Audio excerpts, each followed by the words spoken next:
Alright, for the next 933 hours, we'll go over every single feature of Clip Studio and... nah. You clicked on the video because you want to learn Clip Studio as fast as possible, so we're gonna do it the practical way, by actually using only what you need, so that by the end of the video, you'll be able to produce some kind of piece of art with it, alright? Disclaimer. This assumes that you have some sort of pen tablet, as you do need pen pressure. Please do not use a mouse. That's not going to work out. And I'm using the computer version, not the tablet one, so I will refer to keystrokes for that. Okay? Let's go. So, the first thing that happens when you click on the Clip Studio icon is you're presented with this completely useless screen, and there actually is a way to skip this by going to the folder and creating a shortcut, but I'm not going to cover this now. Let me know if you want to know how to do that. I might cover it in the community tab. But you can actually access your projects if you have previous stuff here, but all of this is completely useless, so I'm just going to click on Draw to start the actual software. And if you had nothing open before, you'll be presented with a new document panel. I'm going to choose a 4K preset because it's a big enough size. I highly recommend not working small because that's going to look like very pixelated. So pick something that's at least 2000 pixels on the smallest side, okay? 72 PPI resolution is fine because we're working digitally. If you were to print this, you would probably want to go up to 300. But in any case, we're working with pixels, so it doesn't really matter that much. So let's click OK. The preset, by the way, is the first one, illustration. And here we are. So if it's the very first time, you probably have nothing selected, or maybe the zoom tool. So this is the toolbar, and you can get your tools from here. I'm going to choose one of these brushes. This is the brush palette. And because I don't like the default brushes, I actually customize them. You will actually probably also notice that my interface is slightly different from yours. I have moved the panels around so that it's slightly more convenient for me to access, like the color picker is on the right. And I do recommend that you do the same thing and put panels wherever you like this bar here is actually floating. It's usually stuck here, and you're also going to see the brush sizes, but that's kind of inconvenient for me, at least. You can also use keystrokes like B for brushes, P for pen, or pencil, I guess, if you keep hitting P. And you will see changes around here. Also, some of these icons are different and change depending on the tool you have selected. Like you can see they change a little bit, just get used to it. But anyway, because I'm going to be using my own brushes for this, I actually make them available completely for free. So if you want, you can just grab them for the video description. Actually, let me show you real quick how to add them here. It's actually pretty simple. Once you have the panel selected, you can just, let's say I'm going to use this unused tab, and I grab the brush and just drag it here, and there it is. So as simple as that. So I'm going to be using these brushes. Let me delete this. You can also delete tools with this little icon. Beware of the fact that these cannot be brought back. And the neat thing is, though, that you can actually import Photoshop brushes in the exact same way. So just take them and grab them there. There's also a way to download materials, but we're going to see it later. For now, let's just, start doodling around to get a feeling for it. And you will see that if you use something, let's pick the triangle brush. Sorry, the hard round brush. So depending on how much pressure you put in, you will actually see thinner or thicker lines. By the way, I'm hitting Control Z to undo, and I'm using the brackets, this to reduce and this to increase the brush size. Also, down here, I hope you can see it, down here you have the canvas size, or sorry, the current zoom level. So if I hit Control plus, Control minus, I guess it's Command plus, Command minus on Mac, you can zoom in or out. You can ideally keep it zoom out if you're just drafting out your drawing, and then zoom in as you get into more of the details. But hey, look, we are actually digitally drawing now. And I keep hitting Control Z to undo this. That's pretty cool and all, but here is my first hard advice. Go to File, as the very first thing, pen pressure setting, and adjust this. Now you can let Clip Studio do it, and this is going to ideally adjust to a pressure sensitive level that you're comfortable with. It's not always perfect, and you might have to change it. Like if I If I do it with this, it's kind of skipping some strokes for me. You will have to find your best setting. I tend to like to use it as I use a default straight line for a lot of these brushes, but sometimes I have to change it because not all of them behave the way I want. Again, this is a hard advice. Do it because you want this to be as comfortable as possible for you to draw with. So do customize it as you prefer. As I said, for brushes, I tend to group them and access them with the letter B. So even if I have, say I hit P, which is inconvenient for me because I have a one-handed keyboard, but I can use, pens, markers, and whatnot. I don't really care for these, so I actually group them all, or all of them, all the ones I use under one tab. I can probably get rid of all of these. And they're always here. I can always access them, so it's very convenient. When I switch brush, I can just do that. And now I'm gonna time-lapse a sketch, but before that, let me explain a couple more things. So if I'm drawing something and I want to erase, now I have an eraser here, but I don't want to do that. I'm actually bound the key X to the transparent brush, which is right here. So if I do that, you'll see, maybe a little bigger, the strokes are gonna erase what I have here. I can go back to black, and that's gonna switch between. Right, it's pretty convenient. Also, you will see me do this many times. You will see this icon appear here. This is the lasso tool, which is right here. It's a selection, so you're probably gonna have this by default. But I like the lasso tool because I can circle something like this, and then I can hit delete to erase it, or I can hit Control T to change and transform it, and then hit OK, which is basically enter. That is extremely useful. You will see me do this many times, so I thought I would rather mention it as soon as possible.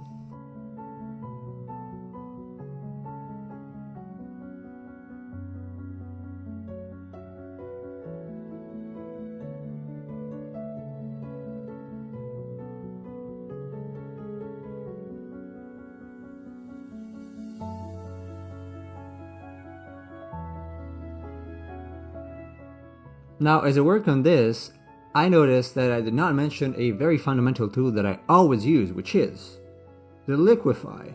And this allows you to push your drawing basically, and I do it very often. So just be aware of that. If you don't like how something is looking in your drawing, just push it around, pulling and pushing. And there are several options here which I invite you to explore on your own. But this is basically the only one I use, or the one I use 99% of the time. It's very convenient. You can just nudge things ever so slightly and make them look way better and more dynamic. Also, one thing you should probably do very often is flip your canvas. Now, I have it bound to F3, but you can also go to, I think it's Edit. You can also go Rotate, Flip the Canvas. You can see I have it bound to F3. That's very convenient to check the drawing, see, from one side and the other. Obviously, I don't want to forget to save when I have something half decent on my canvas, so I'm going to hit Control S or go to here and save, and I'm going to choose a name for it, like a tutorial dragon, and save. Notice that, let me go back to it, you can actually save in various formats, including PSD. Clip Studio can open PSD. It has some issues with CMYK color space, but everything else works quite similarly to Photoshop, so be aware of that. And do save often. You really don't want this to crash on you and lose all of your progress, okay?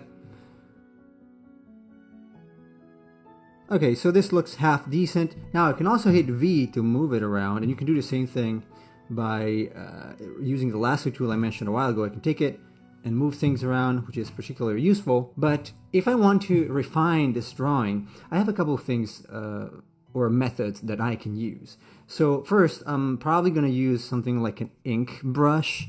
You don't have to, but that's what I do for a lot of things. Actually, recently I've been using this one. This is not a tutorial on digital painting, so obviously I'm not going to go into the details of it. But let's say we're going to ink this. So I'm going to use this Saipan brush. That's also another free brush you can get. And you'll see that, well, you know, if you go over it, it's going to be completely destructive because this, and you can toggle the visibility of the layer by going here. This is the layer palette, by the way.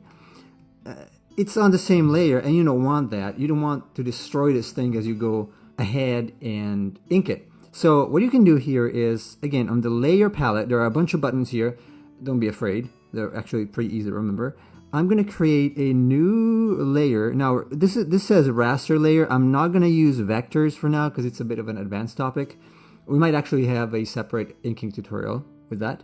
But I'm going to create a new layer, and now I can draw on top. And if I disable this, you can see it's completely on top. I can delete, do whatever I want, and it's not going to destroy the previous one. But it's still kind of hard to see, so there are a couple of things you can do. You can change the opacity by clicking this bottom layer and reducing the opacity, which is already pretty useful. So this would be enough probably.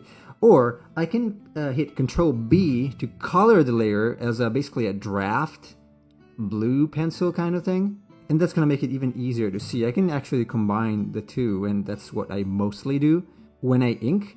So I can go over, and it's going to be much more easy to see. And if you wonder where this setting is, it's actually here on this half hidden layer. So I can go here and change the color to anything.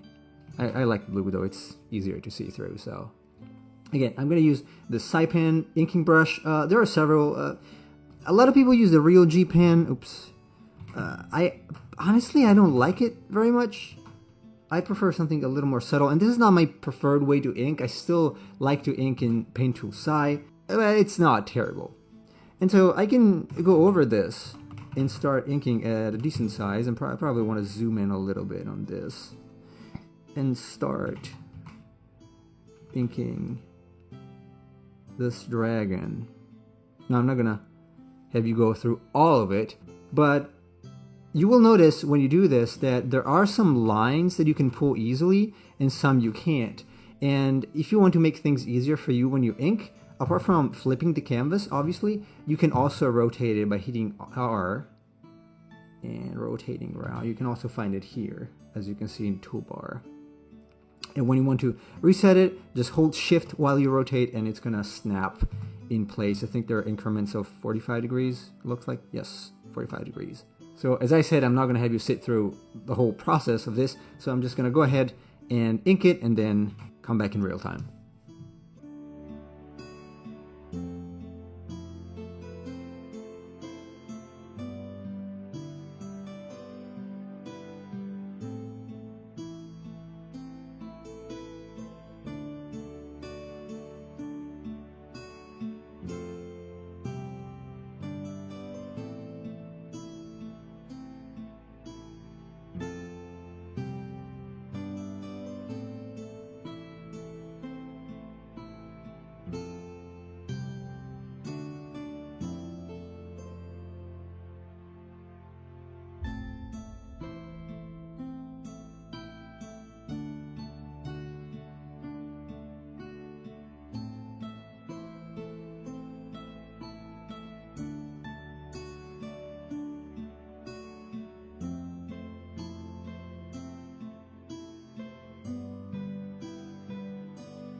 Alright, this is probably enough for this.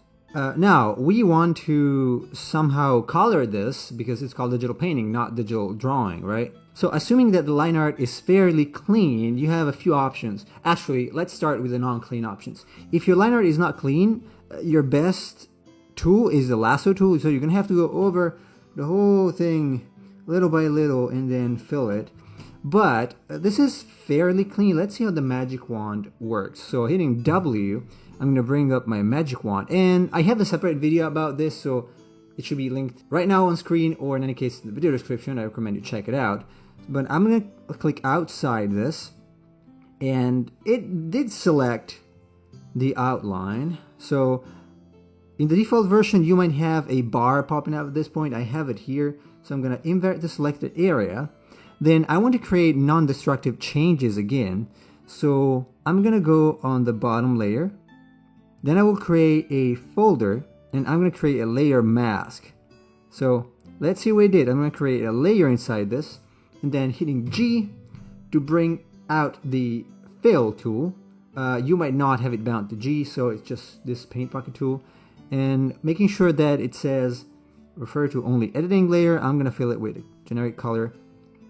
And you can see it's a little dirty. So doing it this way will definitely require some level of fixing. So I can go back to my hard round brush, switching to transparent, and then going on the mask, I'm going to clean it up a little bit.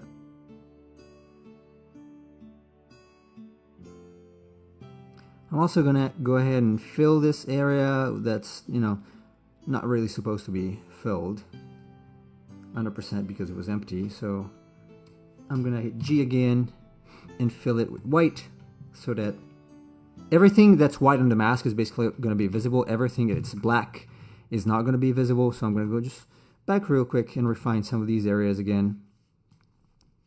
And this is gonna take some practice to get used to in terms of making it as quick as possible. Again, I use Sai for this part because I find that it creates slightly cleaner masks. But Clip Studio is fine. And actually, the fun thing is that you can technically soften this. So you can take the blur tool, which is this, and if you want a softer border, you can actually do it like this. It's a little weird. You know, actually, let's go back and use a triangle brush maybe. To create this slightly more painterly finish for the end of the drawing here. Something like this. And the cool thing is that we can use masks on everything. So if I apply a mask to my, and it's completely blank mask at this point, to my line art, I can actually go here and erase part of this with my eraser slash fill brush. And black and white doesn't really matter as much here. Not always in any case. So I can just go back and erase some parts that I don't want to be so prominent. Like maybe I want some of these lines inside to be less prominent. So I'm just going to go ahead and make them more faint. Something like this to give a hierarchy to the lines, right? Then I can go back here to my red color and I'm gonna change it again with G to something more of a usable color. Maybe something like this. This is gonna be our flat color, something like red. Red dragons are cool, right? Maybe something like this is better. Yeah, like a blue-gray also works because I can use a contrast. Again, this is not a digital painting tutorial, so just follow along as best as you can. This is just an example. Then I want to create other layers for different colors. So inside this very group, I'm going to go ahead and create selections for parts that I want to be of a different color. Again, they don't have to be selections necessarily. You can paint them if you want, as long as you're in a different layer, that's going to be fine. I'm going to create selections. It's a little quicker and a little cleaner, but anything you feel is appropriate works. Again, experimenting is key here. So maybe I want to use this sort of color here. Right, something like this. Maybe, you know what, I don't want it to be so clean. So I'm going to go ahead and use this here. And again, it's a different layer, so whether you do it flat or not really depends on the kind of style that you want to apply for this. I like a slightly more gritty style, so something like this works well. And then I'm going to make one for maybe the inside of the mouth. You're not very concerned, or I'm not very concerned with values at this point, so I'm just going to blast in some colors.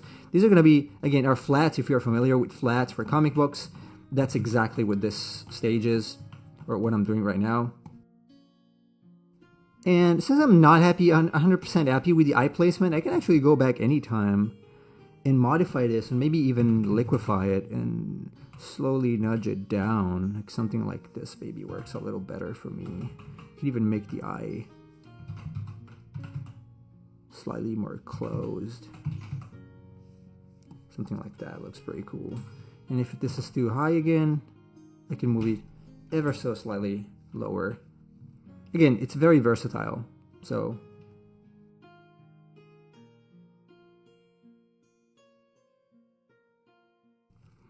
and if you feel like you're getting lost, you can always rename the layers by double clicking and say this is horns.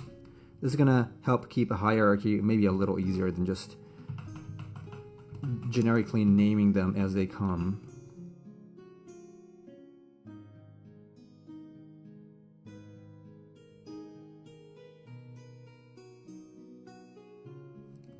But this looks kind of flat. So what we can do here, again, I like to group things, so I'm going to group these layers like this by hitting Control G, at least for me.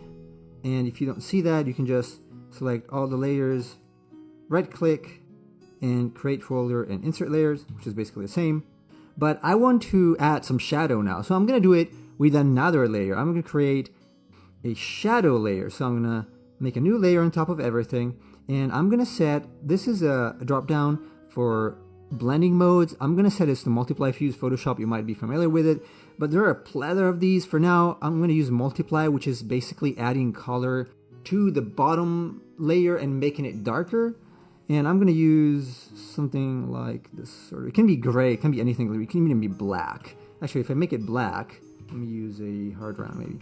So if I make this black, I can reduce the opacity to make it look kind of like a shadow. But I prefer to use something like a middle gray. So I'm going to map out all my shadows with this, and I'm going to use this sort of brush. Hard brush is fine if you're mapping them out. Again, it really depends on your style. It doesn't have to be gray, it can be anything. In fact, I don't recommend it to be gray, but again, this is not a tutorial about digital painting, so anything is fine for now. I'm going to use this gray here.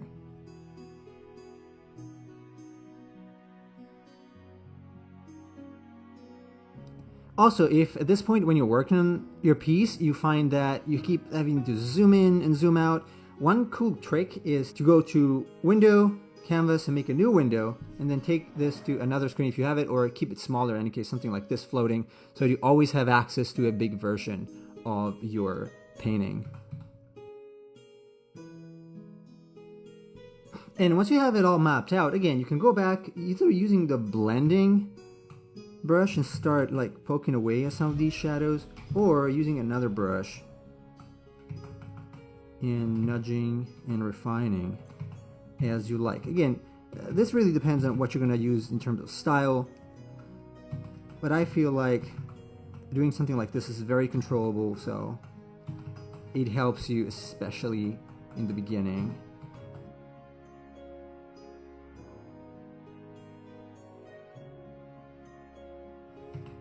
And because we're using multiply, we can always duplicate this by grabbing the layer and dragging it to a new layer icon. And this is automatically going to make things darker, which is very useful in case you just want to increase contrast real quick. Now, let's say we change our mind and we don't want this to be completely gray. Well, in this case, we can just lock the opacity and transparency and take another color. And then maybe taking the hard round and going over it like that. So it changes the color only of the parts that have been painted already. Let's go back to this. I'm actually going to keep it gray because I kind of like it. And I'm going to add something on top. Again, this looks a little blend, I would say, or a little dull. So I'm going to create an overlay layer, blending modes. So overlays here. And I'm going to choose maybe a brighter color and start adding something a little more like this. Maybe a little too strong. Then we might want to use something like a screen maybe to add some highlights. So I go back here and I take some of these parts and highlight them. Actually, overlay, either overlay or screen probably work well for this. So depending on what you're doing in terms of style, either of these are going to work.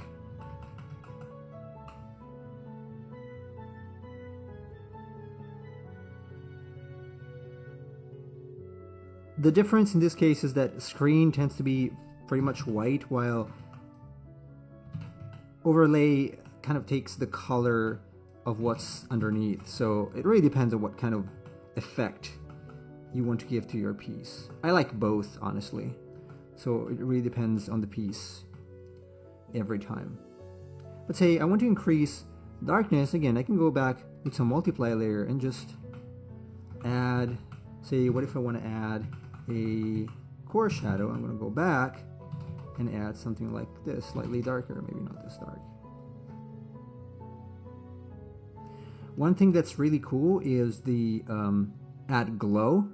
If you take something like a bright yellow or orange, it's going to create this sort of like really like a glow effect, maybe a little more of a pink to your piece. And I like to add a highlight, or let's say basically a rim light with this here and there. I just think it's really cool, even to brighten maybe.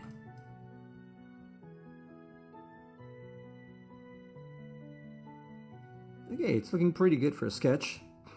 I'm going to save this. And as a very, very last step, one other feature that I think is really crucial is being able to color the line art. So I'm going to create a new layer on top, and I'm going to click this clip to layer below icon, and now I can just quite literally paint on top of my line art. And this can create, like, you can see this is completely random, but and I actually like this effect. This is completely random, like really, this is random, but I like this. It looks like gold. I'm not going to use this, probably, but I think it's really interesting, the kind of effects that you can create. Usually I go back with something like a dark version of the color that's already there, so that the lines don't pop so much. And you will see this done a lot, actually, in anime drawings, where you see some of them have lines that are colored like the colors around it or around them.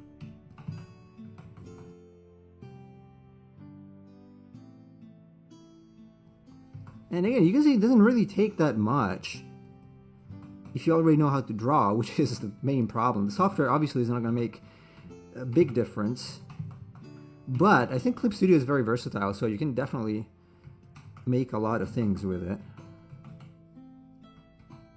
And you can always use the transparent brush to pull back and erase some of these if you're not happy with how it's looking. Now when I have this, I can always group these layers. Again, Control G. I can duplicate it with Control J, and now I can merge these layers, and I can technically go ahead and paint opaquely on top of this. Like I can literally take one of the blending brushes, like either the oil pastel or anything else, and this is going to blend everything together. So if I don't like how it's looking now, this is probably a little too much. I can always come back and change this any way I like and make it a little more painterly at this point, right? So if I want to blend all these, I can do that real quick. But again, as I said, you can either get my brushes, or, since I mentioned it at the beginning of the video, you can use materials. Now, the menu is under Window, Material, and let's see, whatever, any of these. And if you don't see anything you like here, these are the default materials. You can find a lot of these. It's a bit of an advanced topic. You're probably not going to need a lot of this stuff. You can go on search materials on Clip Studio, and it's going to open a browser. You probably notice it in the home too, actually. Like here, top 3 materials. You can go here, say see more, and you can download brushes. You can get like say tentative GPan. It's just going to download the material by clicking download here, and then let's actually do it. It says the material has been downloaded. You can go back here and it should appear in download. And again, I'm going to put it somewhere like in my unused. Well, it appear here, but anyway, doesn't matter. And then you can just use them, right? If you want to export the painting to something that's visible to other people without any software, so like JPEG, PNG, it's File, Export Single Layer, and then you can choose whatever you want to export it in. But again, I highly encourage you to experiment with this because obviously it's going to take some time to get used to it, and the sooner you start, the better it is. Obviously, as I said, the software is not going to make or break your drawing because it is just a software. So if you actually want to improve your drawing skills, you might be interested in this other video of mine you can see on screen right now. If you liked the video, leave a thumbs up and subscribe for more content. As always, have a good one and take care.